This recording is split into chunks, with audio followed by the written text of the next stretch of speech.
Welcome to Toy Hill Studio. My name is Kendall Kessler. Decided to do something very different today, even though I call these YouTube sessions demos. They're really sessions. They're really just showing you how I paint, all the different types of paintings that I do. And the ones for YouTube are always very experimental. I'm really an oil painter and I do those over a long period of time. But today I thought, well, I think I really will do a little something of a demo where I explain water media, just the three main techniques. There is a lot of other techniques in watercolors, but I'm just going to go over the three main ones, and I'm going to do it in an abstract painting because I don't want to build it up. Usually what watercolors do is they build up the wet and wet and the flat wash over a series of layers, and then they go to the dry brush. Those are the three techniques. So I've got my hairdryer here because what I'm going to do is I'm going to start with the wet and wet or bleeding technique, and I'm going to get just a few areas of the paper wet. And even though this is cheap paper, if you do it right, you can get this to bleed too. And I'm using acrylic paint, but I'm thinning it down so much that it's a watercolor. Now I have white on my palette, but I'm probably not going to use it because since Winslow Homer figured out how to use the paper, most watercolors don't use white at all. They use the paper to go light and dark. Okay, so first thing I'm going to do, since I am not watercolors, may not turn out that great, but I have a lot of experience with it and I have taught it. Just going to get the paint real thin and see if it will bleed. There we go, bleeding real good. Okay, into the paper. And then the really interesting thing about this technique, I think I've mentioned this before, is that it's just going to keep moving. You think you've got what you're going to get when you put it in, but that's not true. It just keeps moving and moving and changing until it's done, which is one of the reasons a lot of artists consider watercolors to be so difficult.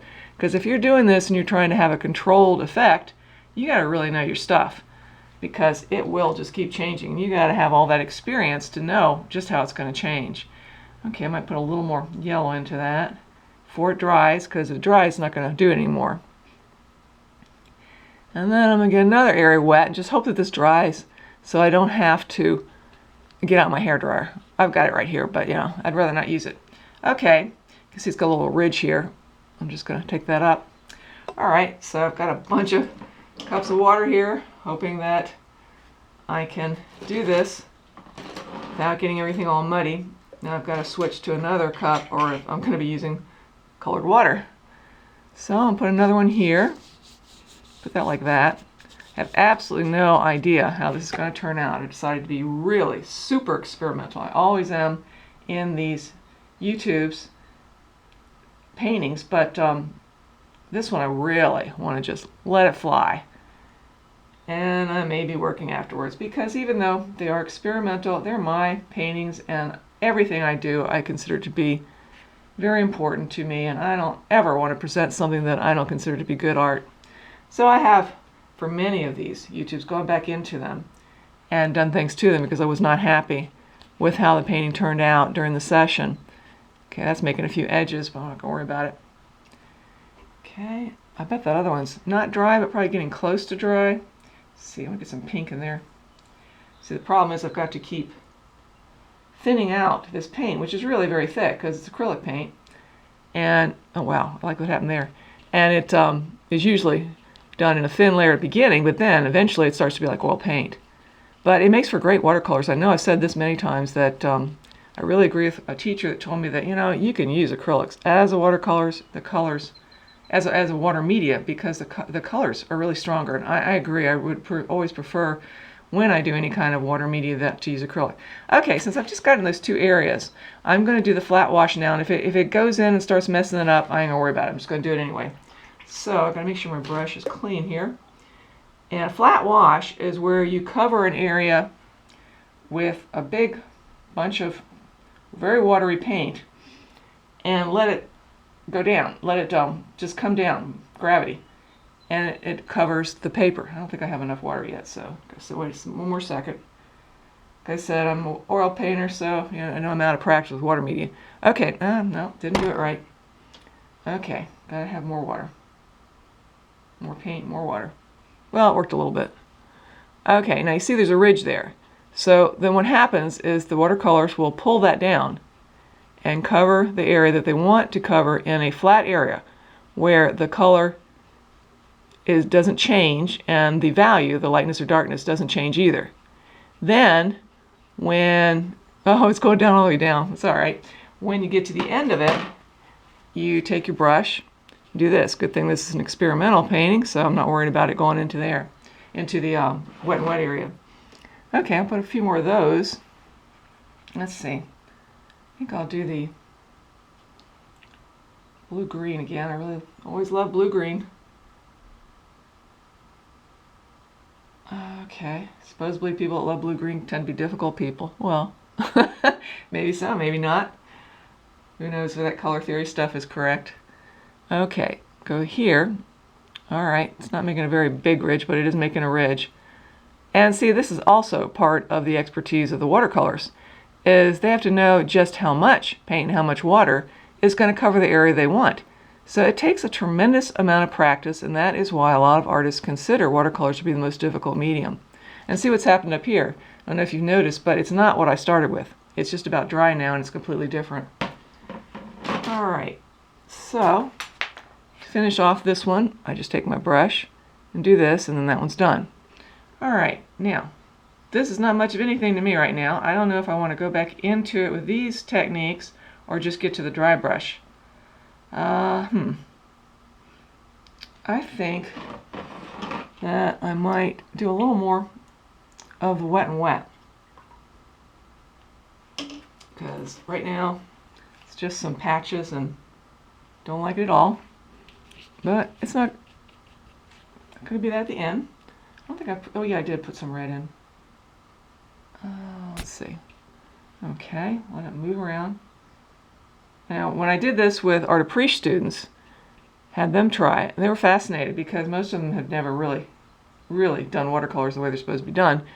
And they were fascinated with the way it just moves around and just keeps bleeding into the paper. Of course, art students, most of them were pretty much aware of how this works.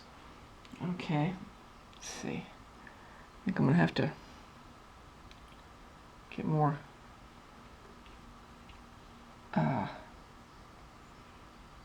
color going here. Okay. Okay, I think what I'll do now is just kind of sort of a wet and wet, where I'm just going to cover this and then just let things happen by having the paint very thin and just let things happen. See if that starts to turn into something that I like. So I'm not really doing the wet and wet, but it's going to happen some.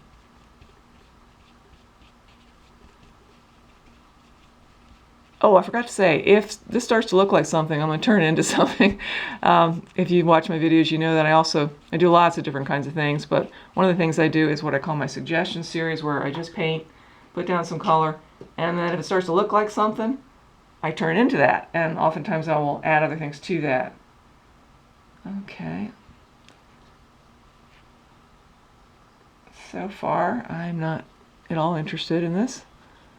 Getting some interesting, some nice effects, but basically it's pretty boring to me. But then I'm going to get to the dry brush and hoping that'll make it more interesting. But it was an attempt to really just show these different techniques. Now you can't even see them because I'm going over them. I don't know if I'll leave any of the wet and wet or not. Sometimes you can go back in to an area that is wet and wet and you can do it again, but usually it gets muddied up and it kind of just messes things up. Okay, now, going pretty far. I have a feeling this is going to be one of those that I'm going to be working afterwards. But anyway, I think I'll take a small brush now. Now for the dry brush, that's towards the end, usually. You don't want to say there's absolute rules, but usually towards the end, after an artist has built up the wet and wet, some flat washes, and gotten that all together, then they take the paint very thick. They just don't use much water and use a lot of paint. And it's for detailed areas, usually. God, I don't know what to do with this because I'm not real happy with it. So I'm not real sure what I want to do with the dry brush. But now the paint doesn't move. It's very controlled. Well, now it's starting to look a little more interesting to me. Probably because I'm used to paint that doesn't move around. Well, that's making it a lot more interesting to me. Now I wonder if I can kind of just keep what I did here and just kind of work around it for some kind of abstract, interesting effect. Because my phone. My guys are out, so I don't hear them, but then the phone goes off.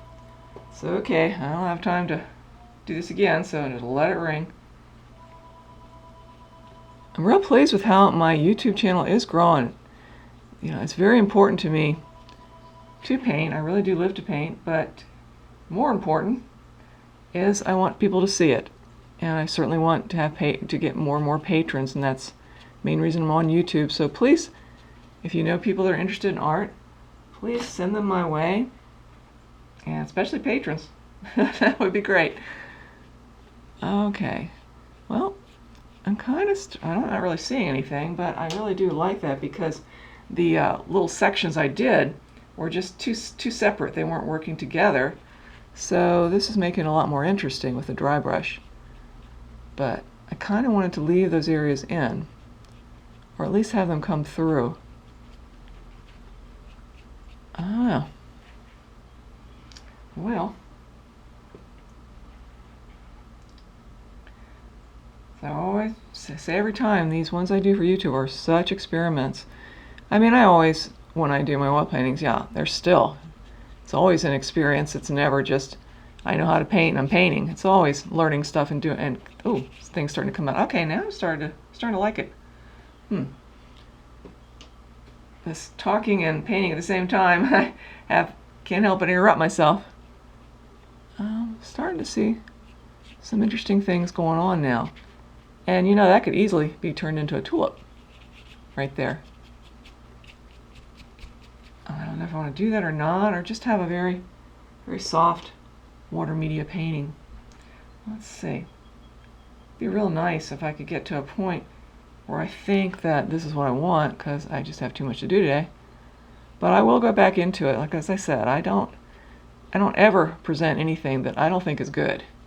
Never. Not on YouTube, not anywhere. I'm a professional artist, and this is what I do. And I don't turn in stuff that I think is not very good.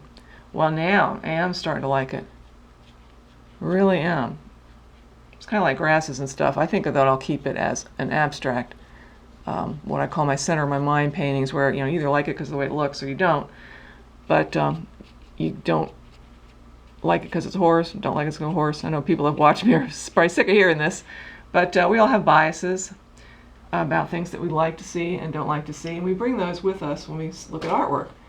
So some people like horses, some people don't, some people like cars, some people don't. When artists don't do that, when they don't have subject matter, then you either like it or you don't like it just because of the way it looks, and that's why we do that. And although I am what's called a representational artist, I prefer to work from things that I see, mainly landscapes. I also love to do abstracts. I love it when it's just music without words.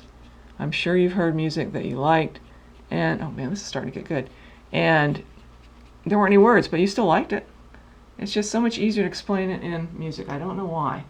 But with art, it's like a lot of people, when they see something like this, they say, why do they do that? Can't they draw? And we really hate that. If there's one thing we hate to hear, it's that. It's all an arrangement, regardless of whether it looks like something or doesn't look like something. It's an arrangement. It's an extension of our personalities, of who we are, what we like, color choice, so on. You know, I know you probably can't see it as well as I'm seeing it because you never can in these YouTubes, but you will be able to see it in the final painting, which I don't think is going to change that much. It's not a very complicated painting, but I like it. There's some areas in here that might be a little too dark, so I might have to add a few more accents so that that balances out. But other than that, I think it's a nice painting. It's a nice water media painting. So thank you for watching. Be sure to click on the link to see the final painting, which may not change that much, but it may. And then there's other links to my Etsy shop, links to my WordPress, links to Wix, all kinds of stuff.